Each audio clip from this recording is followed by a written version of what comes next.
তাহসান খানের নতুন বিয়ে, কে এই রোজা আহমেদ? যা জানেন না অনেকেই। এর আগে 2006 সালে 7 আগস্ট তাহসান ও অভিনেত্রীর মিথিলা বিবাহ বন্ধনে আবদ্ধ হয়েছিলেন। 2013 সালে তাদের ঘরে আলো করে আসেন এক কন্যা সন্তান। তবে 2017 সালে 4 অক্টোবর তাদের বিচ্ছেদ হয়ে যায়। বর্তমানে জনপ্রিয় গায়ক অভিনেতা তাহসান খান আবারও বিবাহ বন্ধনে আবদ্ধ হয়েছেন তার নতুন সঙ্গিনী মেকআপ আর্টিস্ট রোজা আহমেদের সঙ্গে। বছরের শুরুতেই এই সুখবরটি প্রকাশ পাওয়া তাহসানের ভক্তদের মধ্যে চমক সৃষ্টি হয়েছে। তাহসান নিজেই গণমাধ্যমে বিষয়টি নিশ্চিত করেছেন। আর কোনো পূর্ণবাস বা গুঞ্জন ছাড়াই এই সুখবরটি প্রকাশিত হয়েছে।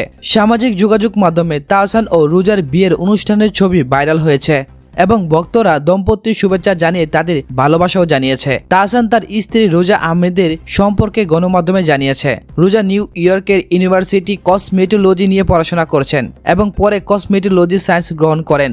এরপর তিনি নিউ ইয়র্কের কুইন্স রোজার ব্রাইডাল মেকআপ আর্টিস্ট প্রতিষ্ঠিত করেন এবং একজন উদ্যোক্তা হিসাবে কাজ শুরু করেন। প্রায় 10 বছর ধরে রোজা আহমেদ বাংলাদেশে এবং যুক্তরাষ্ট্রে ব্রাউন্ডাল মেকআপ আর্টিস্ট হিসেবে কাজ করছেন। সামাজিক মাধ্যমে তার অসংখ্য অনুসারী রয়েছে এবং নেটিজেনদের মধ্যে তিনি অনেক জনপ্রিয়। তাহসান খান বাংলাদেশের বিনোদন শিল্পের গায়ক, গীতিকার, অভিনেতা এবং টেলিভিশন উপস্থাপক হিসাবে দীর্ঘদিন ধরে খ্যাতি অর্জন করেছেন।